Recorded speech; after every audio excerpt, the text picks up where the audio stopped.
Markaziy Osiyo davlatlari va Ozarbayjon do'stlik forumi doirasida Farg'ona davlat universitetida Millatlararo munosabatlar qo'mitasi, O'zbekistonda Shanxay hamkorlik tashkiloti, Xalq diplomatiyasi markazi, O'zbekiston nodavlat notijorat tashkilotlari milliy assotsiatsiyasi va Birodar shaharlar alyansi hamkorligida Do'stlik stellasi, qardosh mamlakatlar o'rtasidagi do'stlik, yaxshi qo'shnichilik, ishonch va strategik sheriklik ramzi mavzusida ilmiy-amaliy konferensiya tashkil etildi. Unda so'z olganlar so'nggi yillarda prezidentimiz rahbarligida amalga oshirilayotgan keng ko'lamli islohotlar natijasida qo'shni va hamkor davlatlar bilan munosabatlar sifat jihatdan yangi bosqichga ko'tarilganini alohida ta'kidladilar. Shuningdek, do'stlik stellasi timsolida mujassam bo'lgan ma'naviy siyosiy ahamiyatga to'xtalib, u qardosh xalqlar o'rtasidagi birlik, o'zaro hurmat va ishonch ramzi ekani qayd etildi. Shuningdek, globallashuv sharoitida yaxshi qo'shnichilik munosabatlarini saqlash va rivojlantirish har qachongidan ham dolzarb ekani aytib o'tildi.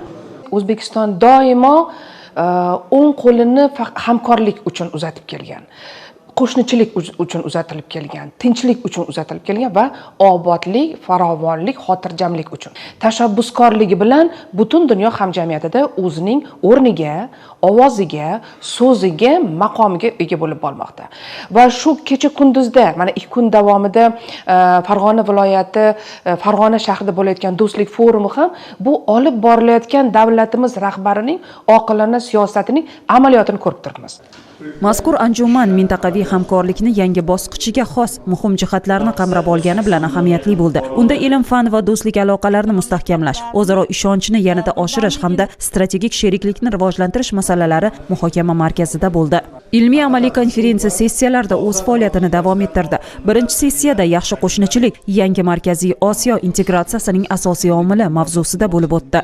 Navbatdagi sessiya do'stlik stellasi, Markaziy Osiyoning yangi yuksalish ramzi mavzusida tashkil etildi. Konferensiya doirasida ilgari surilgan tashabbuslar va ilmiy yondashuvlar mintaqada barqarorlikni ta'minlash, o'zaro manfaatli hamkorlikni kengaytirish hamda do'stona aloqalarni mustahkamlashga xizmat qilishi bilan muhim ahamiyat kasb etadi. Ham milliy manfaatlar e'tiborga olinmoqda, hamda mintaqa manfaatlari ham birinchi o'ringa ko'tarilmoqda. Bu masalalarni ko'tarish albatta men shuni alohida ta'kidlamoqchi edimki, bunda O'zbekistonning tashabbusi nihoyatda alohida o'ringa ega. Nega deganda, bevosita yangi O'zbekiston qurilishi munosabati bilan birinchi navbatda tashqi siyosatda e'tibor qaratish masalasi qo'yildi. Maqsad Markaziy Osiyo respublikalarining yakdilligini ta'minlash, bir-biriga uyg'unligini kuchaytirish, bir-biriga hurmatini yanadagi yangi bahonaga olib chiqish masalasi bitta qo'yildi. Shu maqsadda hattoki Markaziy Osiyo respublika rahbarlarining maslahat kengashini ham tashkil qilindi. Va har yili bu kengash o'zining faoliyatini har bir respublikada olib boradi va bormoqda. Mana bu kengashdagi demak maslahat jarayonlarida demak rahbarlar tomonidan yangi vazifalar qo'yilyapti. Qanday vazifalar? Ya'ni qo'shni mamlakatlar o'rtasidagi munosabatlarni yangicha shakllantirish, bordi-keldi qilish, chegaralarni ochish masalasi, bor muammolarni yechimini topish masalasi bu yerda qo'yildi.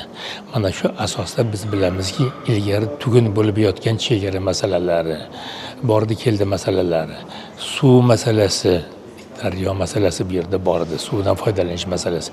Bu masalalarga ham yechim o'z-o'zidan topila boshlandi. Bu yerda ham aynan mana shu masalalar demak tilga olindi. Konferensiya davomida ishtirokchilar tomonidan qator ilmiy ma'ruzalar taqdim etildi. Ularda mintaqaviy hamkorlik, madaniy-gumanitar aloqalarni rivojlantirish, yoshlar o'rtasida do'stlik va bag'rikenglik g'oyalarini targ'ib qilish kabi muhim masalalar keng yoritildi. Anjuman yakunida ishtirokchilar tomonidan do'stlik stellasi nafaqat ramz, balki xalqlar o'rtasidagi uzviy bog'liqlik va umumiy taraqqiyot sari intilishning yorqin ifodasi ekani ta'kidlandi. Tadbirlar yakunida ishtirokchilar tomonidan muhokamalar amalga oshirilib, ilgari surilgan taklif va tashabbuslar kelgusida mintaqada barqaror taraqqiyot, xavfsizlik va farovonlikni ta'minlashga xizmat qilishi qayd etildi.